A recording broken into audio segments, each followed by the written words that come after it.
Hey everyone, it's Pam and I'm here with my monthly update video letting you know everything that I was up to in the month of March. Starting it with podcasts as normal. This month it was just my own podcast, Media Mavens, that I was on. So in March we had 2 episodes and both of them were just Riley and myself. We went over just what we've been doing, covered a number of topics like Black Panther, The Last of Us, I'm trying to think of what else we talked about now. Probably Overwatch, because we usually talk about Overwatch. And since I'm recording a little bit late this month, a 3rd episode just came out on April 2nd, which is yesterday as I'm recording, and it was our 2-year anniversary episode. We had on our friend and returning guest Zufi, and we talked about Annihilation, both the movie as well as the book that it's based on. We had a really good discussion on that. I was a big fan of the movie, though it did have a few problems. We also talked quite extensively about Sea of Thieves, and again, Overwatch League. So if any of those topics seem interesting to you, go check them out. So now on to my pickups, which Max is here to help me with. I actually got a few things in this past month, more than I usually get. So starting off, I got Eye of the Beholder on Super Nintendo. I have not played this before, but based on what I know of it, it is a old school dungeon crawler. I like these kind of games. I was a big fan of Wizardry 5. Back when I was in elementary school, I used to play that on PC, and then things like Lands of Lore and things. So a number of people have talked about Eye of the Beholder in my comment section, so I thought I would finally pick it up. The next thing I picked up is Rhapsody, a musical adventure for PS1. This is a tactical role-playing game by Atlas. Everything I know about this game, I believe I learned from one of Daria's videos over on Daria Plays RPGs. So this looks like a very cute game. I really like tactical combat and I really like musicals. So I will give this a shot as soon as I have room in my life for a PS1 JRPG. The next thing is basically the single Switch game that I was really looking forward to, and that is Mario plus Rabbids Kindgom Battle. I finally got this. I was waiting for it to go on sale, and it did. It was like half price at Best Buy not too long ago. So I picked this up, and I'll talk a little bit about how it plays in the next section. I also picked up on PS4 the Nathan Drake Uncharted Collection. This isn't like super up there in terms of something I'm going to play soon, but I did play the first Uncharted game, and it was okay. I had some sort of mechanical issues with it. Everything was quite bullet spongy. I hear Uncharted 2 is a fantastic game, so this guy got cheap, so I figure I'd get it, and then when I have some time to play, especially now that I have a PlayStation in the bedroom to play on, I'll check out the other Drake games. And last but not least, I got a new controller. It is the Sea of Thieves Xbox One controller. I don't know. Well, at the time I bought this, I didn't know if I was even gonna like Sea of Thieves. It was one of my anticipated games for this year, but I wasn't sure how long it would be able to hold my attention. But either way, this is one of the most beautiful controllers I've ever seen. You can see up here, it's this beautiful dark purple and turquoise. The skull here glows in the dark a little bit. It's got one gold trigger and one black trigger and little, like, I don't know, like water damage barnacle spots on it here. And I just think it's so pretty. And even if I don't end up playing the game for very long, this is gorgeous. And you know how I like my controllers. So I was very happy I found one of these last month. So Lily has joined me for talking about the games I've played this month. Let's see how that lasts. Let's start right in with Sea of Thieves. As you may know, the launch day didn't go spectacularly. There was a lot of issues with people not being able to connect. That's not totally unexpected. I find it happens with a lot of online games. It made me think of when Diablo 3 launched. I have since played it a few times, a couple times with friends from the Cartridge Club, a couple times on my own. Starting out from the beginning, I don't like that the game has a complete lack of tutorial.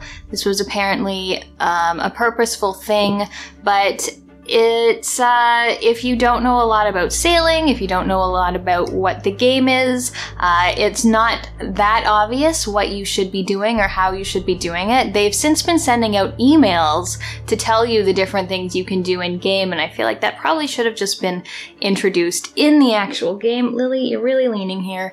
When I played it myself, the first impression is that it is a beautiful, beautiful game. The sailing is gorgeous once you get a handle on it. It's very relaxing and just gorgeous to just sail the seas, see what there is to see. The lighting effects and the water effects are amazing. It's probably one of the best looking games that I've ever seen on that account. In terms of the actual sort of main gameplay loop, there are 3 factions that you do quests for. One sends you off to do combat. The combat isn't particularly engaging. It's just a couple different weapons and your sword, and it's basically just slash, slash, slash. So the combat's not great. The other quest is for merchants who want you to get pigs or chickens or whatever. Those I haven't done many of those because I was playing with my friend Sean and we got a pig on our boat, and then the pig started crying, refusing to eat, and then it died. So that wasn't fun at all. The one quest faction that I do like is basically the treasure hunting one. So on that one you get a map. And I do like that the map is very manual, like it's a map on a table in your ship. So it's not like you get a quest and you get just like an icon and an arrow pointing you in the right way. You have to look at the map, find the right island, and then from there you either get riddles or X marks the spot in order to get your chest. So those are the only quests that I found to be very much fun. But it gets a little bit repetitive. It's a game that really relies on you making your own fun, on you playing with friends and finding piratey things to do. I haven't particularly had much PvP action, which I think is one of the draws of the game, but on the other hand, I don't want to steal people's stuff, and I definitely don't want them to steal my stuff. So, I would like to play it a few more times with a few more different people, see how it goes, but it's not very deep in terms of gameplay. It really needs some kind of like narrative hook, some kind of goal in order to like drive that emergent storytelling, but it doesn't have that for me right now. Any quest you do, you just get gold. What do you do with gold? You just buy cosmetic upgrades, which doesn't inspire me to get any more gold. So a little bit disappointed in Sea of Thieves. I think there is fun to be had there. I can see them developing it a little more, like they could add in events and things, which would add more variety to the game. But in terms of what the game itself actually allows you to do or gives you to do, it's all quite repetitive and minimal. So yeah, I'll try it a few more times, but I don't think I'll be purchasing it anytime soon. I'll just keep playing on Game Pass unless they do something really great that makes me want to give them my money in support. So next we'll talk about Mario Rabbids. I really like this game. When someone described it as XCOM Lite, I was like, oh, well, obviously I need this. I had a little bit of concern about the Rabbids because they looked kind of annoying, but they're actually the best part of the game. I find the Mario characters have to stay on brand, not interesting. I find them kind of vacant and hollow and completely lacking in personality and kind of creepy, whereas the Rabbids are really funny in the game. I especially love Peach Rabbid. She, when she gets mad, she'll just like throw her wig and it's hilarious. So this game is beautiful. It looks really good on the Switch. I tried playing it in handheld mode first, which isn't my particular cup of tea. Once I played it on the big screen with a Pro controller, I enjoyed it so much more. I should probably only play Switch games like that if I want to like them. And the game's just a lot of fun. The tactical combat is cool. The abilities are great. I really love Rabbid Luigi. He has like a vampire ability that does a drain life. The All the enemies are very familiar, but just sort of rabbidized, and it's a lot of fun so far. I think I'm only in World 2, but I definitely want to go back and finish Mario Rabbids because it's super cute and very engaging to play. So next thing, I'm just going to mention this quickly because I've talked about it before. I think I've had a whole video about it. And also I just talked about it on the last episode of Media Mavens, episode of 53. Darkest Dungeon, it came out on Xbox One. I have no self-control, even though I've played over 120 hours of it on PC. I was like, oh, on Xbox? Buy it. So I bought it. The controls take a little getting used to on console. They are a little bit awkward at first. Like you have to hold down right trigger and do things in order to do stuff with your characters, which is a little odd. It took a couple hours probably to really get used to the control scheme, but after that it was pretty natural.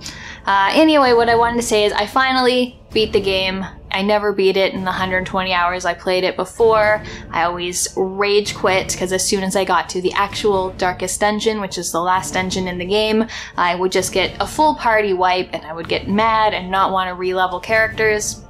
So this time I did it. I got through all the Darkest Dungeon quests and I can finally put the game to rest. It has lost its hold on me, I hope.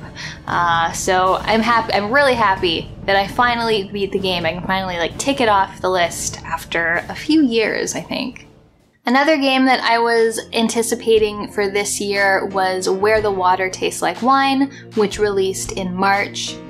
This is a game about collecting and telling stories. I've put a few hours in it so far, and sadly it's a little bit repetitive. You play this skeleton man who just wanders around a map of America, visiting cities and little outposts. You find people to trade stories with, and then the gameplay is that you'll find bonfires where you find sort of more well-developed characters who have a longer, more in-depth story to tell you. And they want you to tell them stories in return. So they'll say something like, I'm looking for a funny story. And then you have to go through the stories that you've collected in your journey so far and find one that you think that they'd enjoy.